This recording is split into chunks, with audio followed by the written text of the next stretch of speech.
हाल ही में विनोद कुमार शुक्ल जी के एक वीडियो में एक बात सुनी कि जो यथार्थ है वो तो झूठ है, कल्पना सच है।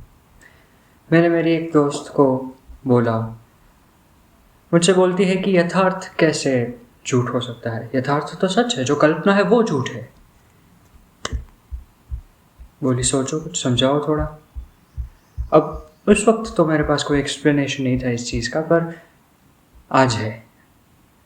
तुम किसी से अगर पूछो कि कैसे हो और वो कहे कि मैं ठीक हूँ तो ये यथार्थ है।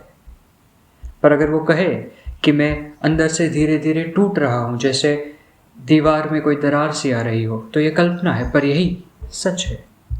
काफ्का, ऑरवेल, मार्क्वेस, दोस्तोयेव्स्की सब ने झूठी कहानियाँ लिखी, पर उसमें जो इंसान था वो कभी झूठा नहीं था। तथ्य ऑब्जेक्टिव रियलिटी है, मगर सत्य एक अर्थ है, अनुभूति है।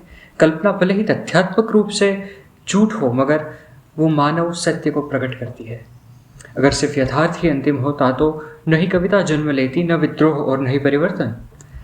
राष्ट्र, पैसा और शायद भगवान भी मानव की कल्पनाएं हैं, लेकिन इनके ऊपर पूरी की पूरी सभ्यताएं टिकी हुई है। कल्पना सच है का मतलब ये नहीं कि वो तथ्य है, पर वो सत्य के गहरे स्तर को प्रकट करती है, जो कि यथार्थ में अक्सर छिपा रहता है। जो आदमी कल्पना ही नहीं कर सकता वो नई दुनिया नहीं बना सकता। कल जो होगा वो आज की कल्पना में ही तो पल रहा है। कल्पना ही तो यथार्थ को जन्म देती है। और अल्बर्ट आइंस्टाइन ने भी कहा था कि imagination is more important than knowledge. Logic will take you from A to B, but imagination will take you anywhere.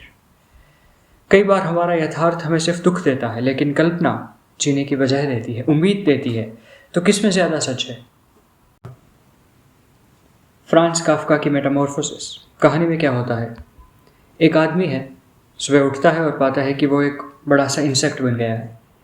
कहानी में बाकी सब कुछ ठीक है, उसके माता पिता, बहन, ऑफिस, समाज, बस ये एक इंसान नहीं, कीड़ा है।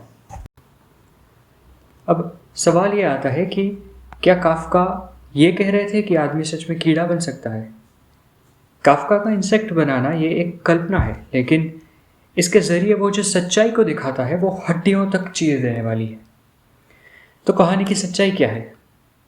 उस आदमी की अपने परिवार में हैसियत सिर्फ एक कमाने वाले मशीन जैसी है, और जैसे ही वो कीड़ा बन जाता है तो वो बोझ बन जाता है। काफ्का ये दिखाते हैं कि समाज में इंसान की कीमत उसकी उपयोगिता से तय होती है। जैसे ही वो कीड़ा बन जाता है, परिवार, समाज उसे बोझ समझने लगते हैं। कोई उसे सुनता नहीं, अपनाता नहीं। काफ्का की कल्पना दरअसल इस भीतर के अकेलेपन को आवाज़ देती है, जिसे असल जिंदगी में शब्द नहीं मिल पाते। He would have used his arms and his hands to push him up, but instead of them, he only had those little legs continuously moving in different directions. वो खुद को उठाना चाहता है, पर उसके पास सिर्फ असहाय पैर है। ये सिंबॉलिज्म है हमारी असमर्थता का और समाज की उस क्रूर संवेदनहीनता का, कि उसकी बहन शुरुआत में उसकी देखभाल करती है, पर फिर धीरे धीरे सब उसे भूल जाते हैं, और अंत में जब वो मर जाता है तो उसका खुद का परिवार राहत महसूस करता है। तो काफ्का ये नहीं कहते कि इंसान कीड़ा बनता है, पर वो दिखाते हैं कि इंसान को कीड़े जैसा माना जा सकता है जब वो समाज के प्रोडक्टिव मापदंडों पर खरा नहीं उतरता। अब काफ्का ने ऐसा लिखा क्यों?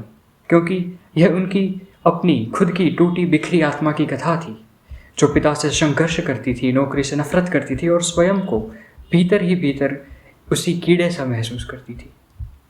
मेटामॉर्फोसिस काफ्का का खुद का आत्मचित्रण है। जिस सच को वो सीधे सीधे कह पाना मुमकिन नहीं था, उसे कल्पना के वस्त्र पहनाकर उन्होंने एक ऐसी चीख लिखी कि जो हड्डियों तक उतर जाती है। उस इंसान का कीड़ा बन जाना सिर्फ एक मेटाफर है उस सच्चाई का जिसमें हम सब कभी ना कभी तब्दील होते हैं। काफ्का ने कल्पना का सहारा लेकर वास्तविकता से ज़्यादा सच्चाई पेश की। तो ये जो कीड़ा जो काफ्का ने लिखा था, वो कोई परिकथा का राक्षस नहीं था, वो मैं था, वो तुम थे। जब हम थक जाते हैं सबकी उम्मीदों को ढोते ढोते, और एक दिन हमारा खुद का परिवार हमें देखकर दरवाज़ा बंद कर देता है। जॉर्ज ऑरवेल, उनकी दुनिया में बिग ब्रदर हर जगह पे था। उसने कहा 2+2=5 और सबने कहा हाँ ठीक है। क्यों? क्योंकि जब हकीकत पर डर हावी हो जाता है तो झूठ ही यथार्थ बन जाता है। कैमू ने एक ऐसा आदमी लिखा जो अपनी खुद की माँ की मौत पर रोया ही नहीं और पूरा समाज उसे दोषी मान बैठा, पर जब उसने कहा कि the world is gently indifferent to you, तब समझ में आया कि दुनिया कोई न्याय की देवी नहीं है, वो तो बस है जिसमें अर्थ खुद ढूंढना पड़ता है। दोस्तोयेव्स्की के अंडरग्राउंड मैन ने कहा कि मुझे दुनिया से कोई फर्क नहीं पड़ता, बस मेरी चाय गर्म हो। वो हंसाया भी, डराया भी, पर असल में वो बस अकेला था। चाय नहीं चाहिए थी, इंसान चाहिए था। मुराकामी की लड़की बोली कि I am not brave, I just pretend, और उस पल हम सब खुद से मिल लिए, क्योंकि हम सब एक्टिंग ही तो कर रहे हैं बहादुर दिखने की।